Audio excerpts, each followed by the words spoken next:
Line maintain করব। দাঁড়াও, line by line. তুই বসে আছিস কে? খাবি না নাকি ভাত? তুই তো তোল, ভিডিও তোল। মাঝে মাঝে মাঝে মাঝে কিন্তু ক্যামেরাম্যানকে ফুচকা দিস। ক্যামেরাম্যান লাস্টে। এই যে ক্যামেরাম্যান এখানে বসে আছে। এদিক থেকে লাইন শুরু করো তো এক পাশ থেকে। এই যে আমার ডান পাশ থেকে শুরু করি। নাও এখানে বাস দেখো, আলুটা ভালো করে এসে হলে ভালো হতো। একটা ফুচকার দাম কত টাকা? জল কম দাও তো শিশু যাবে। একটার দাম 1 টাকা। তিনি দাঁড়িয়ে আছে। ফুচকা খাওয়ার কম্পিটিশন হচ্ছে, কে কটা ফুচকা খেতে পারে। আমি হচ্ছে 5 টাকা।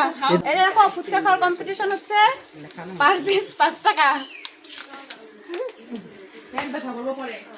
পয়সা ফেলা, তারপরে সবাই যাবি, নালে সবগুলো বাইন্দা রাখবো। এই জায়গাতে রাজুদার পরোটা পাওয়া যায় না মনে হয়। এই যে এই পাশে ওই যে ওইদিকে ক্যামেরাম্যানও ফুচকা খাবে। ক্যামেরাম্যানের সাথে কি মুখ নাই? ওই যে এবারে ফুচকা আমি এখন সেল করি। হ্যাঁ, বিয়ের ফুচকা আগে বলতি। কালকে শুধু বিপ্লব দা, টাকা দেওয়া হলো অনেক। আগে খবর দিতে আমাকে। আমার এইবার দোকানদারের খাওয়া নাই, দোকানদারের টাকা দিয়ে হইলো কথা। আমার লাস্টে হবে। এই ঝুল খেতে হবে পরে। আমার আসার খরচাটা উঠলেই হইলো। ও বাপ রে,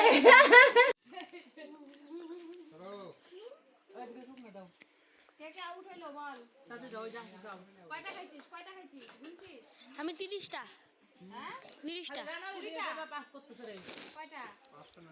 হ্যাঁ, 5টা না 6টা বলে। হ্যাঁ, ওই দিকে দাও, দল লাগবে না। হ্যালো বন্ধুরা, কি ভাবছো বিয়ে বাড়িতে এসে আবার ফুচকা হচ্ছে? হ্যাঁ, তেঁতুল খেয়ে আমি ঝাল মিটাবো। কম্পিটিশন হচ্ছে, কারণ অনেকগুলো ফুচকা না বেঁচে গেছিলো। বিয়ে বাড়িতে ফুচকা করেছিল যে, তো সেই ফুচকাগুলো অনেকগুলো বেঁচে গেছে। তাই দাদা বলছে যে যে ফুচকাগুলো আছে সেগুলো বানিয়ে খেয়ে ফেল। তাই ব্যাস আমিও লেগে পড়লাম ফুচকা বানাতে। ফুচকাগুলো তো ছিল, শুধু আলু সেদ্ধ করে ফুচকার আলুটা তৈরি করা হলো আর ফুচকার জলটা তৈরি করা হলো। আর এখন এই যে দেখতেই পাচ্ছ, সবাই মিলে কম্পিটিশনে খাচ্ছে, মানে কার আগে কে খাবে। মানে একবার এই পাশে খাচ্ছে, কেউ যে দেখো ওই ভাইটা ও পাশে গিয়ে আবার দাঁড়াচ্ছে, বলেছে যে লাইন করে দেবো। তো এই পাশে লাইনে একবার ও এসে নিচ্ছে, আবার ওই পাশে গিয়ে ওই পাশে লাইনে চলে যাচ্ছে। তো এরকম করেই কিন্তু আমরা খুব মজা করে ফুচকা খাচ্ছি। তাই তোমাদের সঙ্গে ভাবলাম একটু শেয়ার করে দিই। তো এই যে দেখো আমরা কীভাবে ফুচকা খাচ্ছি, ধাক্কি, মানে কি বলবো। আর সবাই মিলে একদম ধাক্কি করে খাচ্ছে।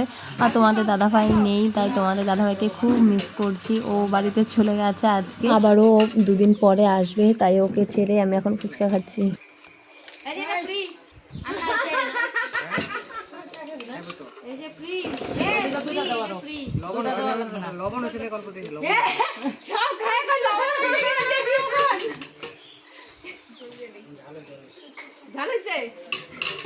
দাও। এবার আমি 2টা দাও আগে, দিয়ে পরে খাইতে দাও। জল লাগবে না। এবার আর নাই। 2টা দাও আগে। আর খুশ।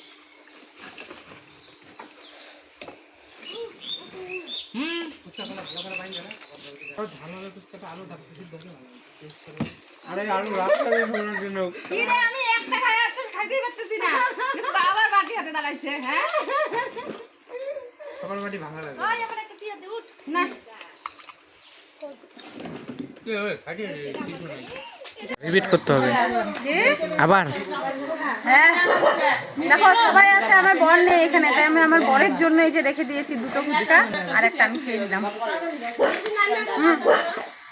আমার বরকে এখন মিস করছি, তাই ব্লগটা দেখে আমার বর মনে পড়বে আর জিভে জল পড়বে।